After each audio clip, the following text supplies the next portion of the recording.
ओम शांति। आज 6 सितंबर 2023 की बाबा की साकार महावाक्य है। प्यारे बाबा बोले, मीठे बच्चे सर्विस का शौक़ रखो, विशाल बुद्धि बन सर्विस की भिन्न भिन्न युक्तियाँ निकालो, जो बातें बिगर अर्थ है उन्हें करेक्ट करो। प्रश्न: आत्मा जो अजामिल जैसी गंदी बन गई है, उसको साफ करने का साधन क्या है? उत्तर: उसे ज्ञान मानसरोवर में डुबो दो। अगर ज्ञान सागर में डूबे रहे तो आत्मा की मैल साफ हो जाएगी। दूसरा प्रश्न: ब्राह्मणों के लिए सबसे बड़ा पाप कौन सा है? उत्तर: ब्राह्मण अगर बाप की आज्ञा ना माने तो यह बहुत बड़ा पाप है। बाप की पहली आज्ञा है तुम मुझे निरंतर याद करो, लेकिन बच्चे इसमें ही फेल हो जाते हैं। फिर माया कोई ना कोई विक्रम करा देती है। गीत बजा है छोड़ भी दे आकाश सिंहासन। ओम शांति। बच्चों की बुद्धि में क्या आता है? कौन आया है? बाप, टीचर, सदगुरु, माता पिता अक्सर तो ज़रूर चाहिए। माता पिता अक्सर भारत में प्रचलित है। तो माता पिता पीछे तुम कह सकते हो बाप दादा। वैसे तो माता पिता में बाप दादा आ जाता है, परंतु नहीं, यह समझाने की तरीका है, क्योंकि बाप है, माँ भी ज़रूर चाहिए। अब माता पहले कौन है? यह है गुह्य ते गुह्य बात, जो कोई समझ न सके। क्या प्रजापिता ब्रह्मा होने से भी माता चाहिए? प्रजापिता ब्रह्मा के साथ कोई प्रजापत्नी भी चाहिए? नहीं, प्रजापत्नी नहीं चाहिए, क्योंकि यह मुख वंशावली है, इसलिए ब्रह्मा की पत्नी कोई हो नहीं सकती। यह बहुत गुह्य और गंभीर बातें हैं। इसे समझने और धारण करने के लिए बुद्धि चाहिए। यह एक ही बाप है जो बच्चों के सम्मुख आते हैं। तुम तो समझते हो माता पिता बाप दादा सम्मुख आया है। बच्चे बाहर में सर्विस करते हैं, सेंटर पर जो रहते हैं वह यह नहीं समझेंगे कि माता पिता बाप दादा सम्मुख आए हैं। वो समझेंगे फलानी बीके व ब्रह्मा कुमारी आई है, यह मम्मा एडप्टेड की हुई है। सबसे लकी सितारा जगत अम्बा है। यह संभालने के लिए मुख्य है, इसलिए इन पर कलश रहता है। और यह ब्रह्मा तो हो गई ब्रह्मापुत्र मेल के रूप में, तो सरस्वती ज़रूर चाहिए। सरस्वती को ही जगत अम्बा कहा जाए। इस मेल को तो जगत अम्बा नहीं कहेंगे। यह बड़ा अच्छा राज है जो कोई भी गीता भागवत में नहीं है। शास्त्रों में कहानियाँ बैठ लिखी है। 5000 बरस पहले व 2500 बरस पहले क्या हुआ था, सो बैठ लिखते हैं। यह नाम रूप देश काल तो कुछ भी है नहीं। नाटक भी अनेक प्रकार के बनाते हैं। ये बाप बैठ सम्मुख अच्छी रीति समझाते हैं कि बच्चे हर एक बात को पूरा समझ जाए। इन गीतों में भी कोई बिगर अर्थ अक्सर है। अब आकाश तत्व तो यह है, इसमें तो हम बैठे हैं। जिस पारलौकिक बाप को सब याद करते हैं, वो कोई आकाश तत्व से आते नहीं हैं। अगर श्री कृष्ण की आत्मा कहे, वो तो यहाँ ही है। अब मुख्य आत्माएं, धर्म स्थापक आदि यहाँ ही है। श्री कृष्ण की आत्मा भी 84वें जन्म में यहाँ ही है।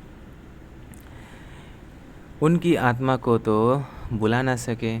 ये परमपिता परमात्मा को बुलाया जाता है कि आओ, अपना महत्व निर्वाण धाम छोड़कर वहाँ से आओ।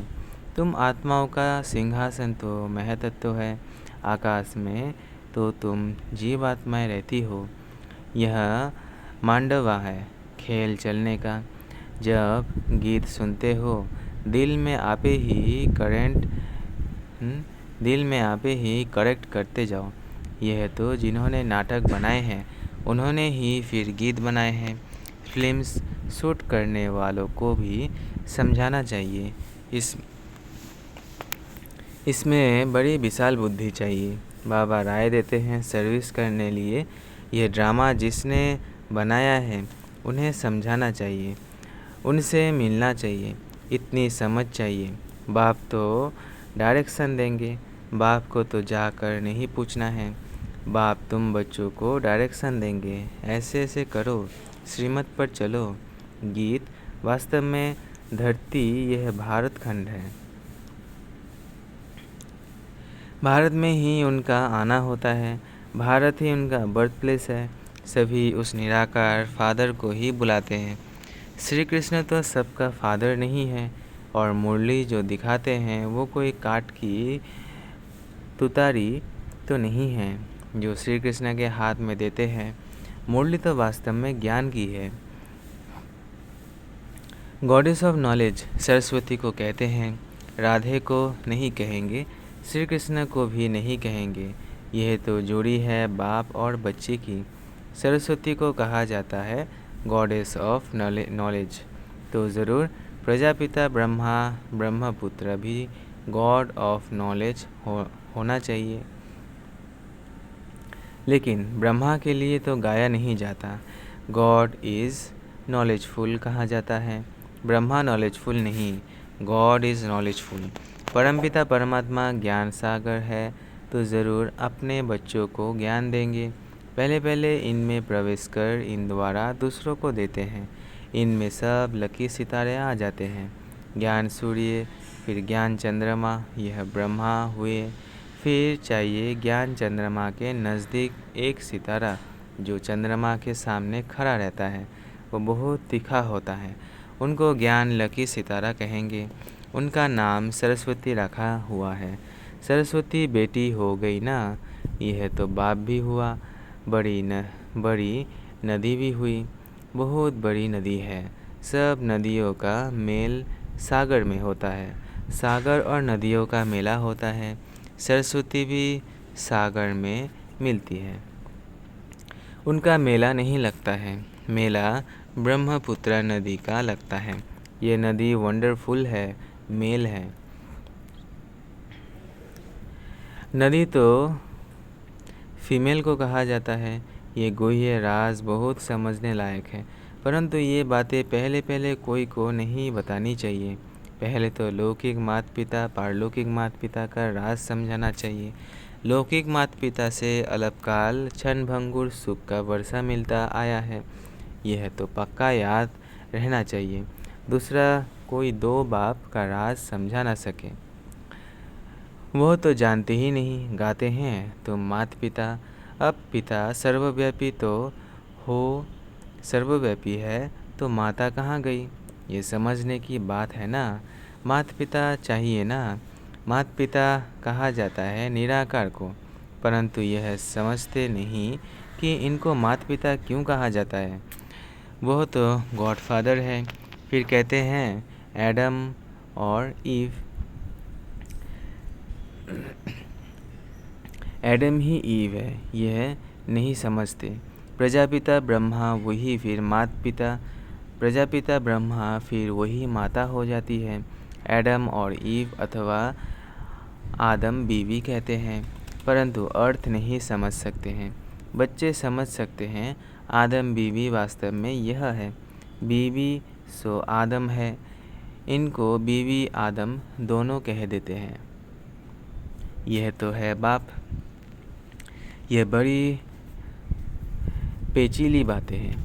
भारत में गाते भी है तो माता पिता, ऐसे भी सुनी सुनाई पर गाते रहते हैं, अर्थ कुछ नहीं समझते। सतयुग को बहुत दूर ले गए हैं, लाखों बरस कह देते हैं। लॉन्ग लॉन्ग भी कितना, कहानी तो नज़दीक की ही सुनाई जाती है। तुम समझा सकते हो कि लॉन्ग एगो यानी 5000 वर्ष पहले इस भारत में देवी देवताओं का अखंड अटल सुख शांतिमय राज्य था, और कोई राज्य नहीं था। यह अक्सर और कोई विद्वान आचार्य कह नहीं सकते। देवी देवताओं का राज्य था। मालूम होना चाहिए कैसे स्थापन हुआ, लक्ष्मी नारायण कैसे बने, कैसे उन्हों की राजा स्थापन हुई। उनके पहले तो कलयुग था, बरोबर कलयुग की अंत अब है, और कलयुग के बाद फिर सतयुग होगा। सतयुग सामने आ गया है। जो लॉन्ग था वो सामने आ गया। 84 जन्म लेते लेते अब कलयुग का अंत आकर हुआ है। अभी तुमको कहेंगे 5000 वर्ष पहले इन लक्ष्मी नारायण का सतयुग में राज्य था। अभी नहीं है, अभी टाइम आकर पूरा हुआ है। फिर से लक्ष्मी नारायण का राज्य स्थापन हो रहा है। ये तुम्हारी बुद्धि में है, जिसके लिए तुम पुरुषार्थ कर रहे हो। यह है समझाने की बात। ये तो सच्ची गीता आदि इसलिए लिखी जाती है कि कोई पढ़कर रिफ्रेश होते रहे। यह जानते हैं जो लिखा जाता है वो फिर प्रायलोप हो जाएगा। ये सच्ची गीता भी नहीं रहेगी। तुम लिखते हो वो सच्चा ज्ञान प्रायलोप हो जाना है, और साथ साथ शास्त्र भी सप्रायलोप हो जाएंगे। सतयुग त्रेता में शास्त्र नहीं है। फिर कल्प पहले जैसे द्वापर से बने थे वैसे बनने लग पड़ेंगे। यह है भक्ति मार्ग की सामग्री। रचना की सामग्री बहुत बड़ी है। तुम ज्ञान सेकंड में ले लेते हो। सारी रचना के आदि मध्य अंत को तुम जानते हो। अंगे अखड़े तिथि तारीख सहित पूरा हिसाब किताब है। 84 जन्म सब नहीं लेते हैं। कोई 70 लेते, कोई 60 लेते, कोई 2 भी लेते हैं। ये सारा मिनिमम और मैक्सिमम का हिसाब है। पीछे आने वालों के ज़रूर नंबरवार थोड़े थोड़े जन्म होंगे। उसका फिर विस्तार करना फालतू ही जाता है। तुम बच्चे नटसेल में समझ सकते हो। 84 लाख जन्म तो है नहीं। 84 जन्म भी हर एक नहीं ले सकते हैं। ऐसे ही सिर्फ कह देते हैं 84 का चक्र है। 84 लाख जन्मों का चक्र नहीं गाया जाता। गीत पाप कपट की छाया पड़ गई है। अब रावण का राज्य है ना। आत्मा पर मैल की छाया पड़ते पड़ते अब बिल्कुल ही अजामिल हो गए हैं। इतनी मैल चढ़ी है जो साफ होती ही नहीं। उस मैल को निकालने के लिए फिर गाया हुआ है ज्ञान मानसरोवर। उसमें डूबा रहे। जैसे जंग लगती है तो उनको उतारने के लिए घासलेट में डाला जाता है। यह भी जंग लगी है, इसलिए ज्ञान सागर में डूबे रहो। कोई पानी की नदी व सागर की बात नहीं है। ज्ञान सागर जो ज्ञान देते हैं उस नॉलेज में तत्पर रहना है। गृहस्थ व्यवहार को भी संभालना है। उसमें कोई मत चाहिए तो लेते रहो। हर एक का कर्म बंधन अपना अपना है। सर्जन सबके लिए एक ही दवा नहीं देते हैं। हर एक का कर्म बंधन, हर एक की बीमारी अपनी अपनी है। यह 5 विकारों की बीमारी महाभारी है। इस बीमारी को कोई जानते ही नहीं है। ये कब से शुरू होता है। आत्मा को बीमारी लगने से शरीर को भी बीमारी लग जाती है। आत्मा में दुख पड़ता है तो शरीर में भी पड़ जाता है। ये बातें शास्त्रों में नहीं है। वो तो भक्ति मार्ग का भक्ति कांड है।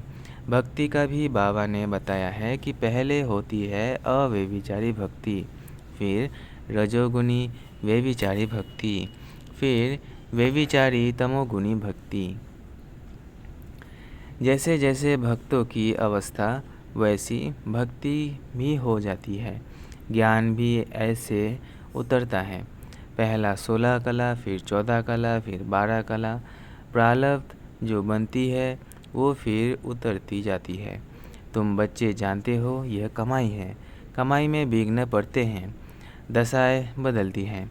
पूछते हैं हमारे ऊपर कौन सी दशा बैठी हुई है। फिर वो लोग बतलाते हैं इस सच्ची कमाई में भी बच्चों पर दशाएं बैठती है। कोई पर राहु की दशा बैठती है, काला मुंह कर देते हैं। बृहस्पति की दशा थी, फिर माया ने थप्पड़ लगाया तो राहु की दशा बैठ गई। काम में गिरा और फट से राहु की ग्रहण लगा, ताला बंद हो जाता है। यह है गुप्त कड़ी सजा। वो फिर कभी कह नहीं सकेंगे कि भगवानुवाच काम महाशत्रु है। सन्यासी भी काम महाशत्रु के कारण ही स्त्री को छोड़ चले जाते हैं। यह भी निवृत्ति मार्ग की पवित्रता भारतवासियों के लिए अच्छी है। भारतवासी ही पवित्र से अपवित्र बनते हैं तो उन्हों को थमाने के लिए यह सन्यासी है। मरम्मत के लिए यह पवित्रता है। पवित्रता की ताकत से ही सृष्टि इतना चलती है। अभी तो वे भी पतित बन पड़े हैं, उन्हें उनकी भी सर्विस करनी है। तुम्हें उनकी भी सर्विस करनी है। सर्विस का तुम बच्चों को बहुत बहुत शौक़ रहना चाहिए। बेकायदे कोई भी चलन नहीं चलनी है। भल पुरुषार्थी हो, संपूर्ण तो कोई नहीं बना है। कुछ न कुछ पाप होते रहते हैं। बाप की आज्ञा ना माना तो बड़ी पाप है। बाप का फरमान है निरंतर मुझे याद करो। जानता हूँ कि कर नहीं सकेंगे, परंतु तुम पूरा पुरुषार्थी नहीं करते हो। जो करेंगे वो अच्छा पद पाएंगे। अच्छा, मीठे मीठे सिकिलधे बच्चों प्रति माता पिता बाप दादा का याद प्यार और गुड मॉर्निंग। रूहानी बाप की रूहानी बच्चों को नमस्ते। हम रूहानी बच्चों की रूहानी बाप दादा को याद प्यार गुड मॉर्निंग और नमस्ते नमस्ते नमस्ते। शुक्रिया बाबा, शुक्रिया। धारणा के लिए मुख्य सार पहला, 5 विकारों की बीमारी से मुक्त होने के लिए सर्जन की राय लेते रहना है। आत्मा पर कोई बीमारी ना लगे, इसकी संभाल करनी है। दूसरा है, सच्ची कमाई करनी और करानी है। कोई भी बेकायदे चलन नहीं चलनी है। राहु की दशा कभी ना बैठे, इसके लिए बाप के फरमान पर सदा चलना है। वरदान है, याद और सेवा द्वारा सब चक्करों को समाप्त कर समा पर फिदा होने वाले सच्चे परवाने भव। याद और सेवा द्वारा सब चक्करों को समाप्त कर समा पर फिदा होने वाले सच्चे परवाने भव। जो बच्चे याद और सेवा में सदा बिजी रहते हैं वो सभी चक्करों से सहज ही मुक्त हो जाते हैं। कोई भी चक्र रहा हुआ होगा तो चक्कर ही लगाते रहेंगे। कभी संबंधों का चक्कर, कभी अपने स्वभाव संस्कार का चक्कर। ऐसे व्यर्थ के सभी चक्कर समाप्त तब होंगे जब बुद्धि में सिवाय समा के और कुछ भी ना हो। समा पर फिदा होने वाले समा के समान बन जाते हैं। ऐसे फिदा होने वाले अर्थात समा जाने वाले ही सच्चे परवाने हैं। स्लोगन है, जो सच्चे आपस बने हैं, जो सच्चे पारस बने हैं, उनके संग में लोहे सदृश आत्माएं भी सोना बन जाती है। जो सच्चे पारस बने हैं उनके संग में लोहे सदृश आत्माएं भी सोना बन जाती है। अच्छा, ओम शांति, ओम शांति, ओम शांति।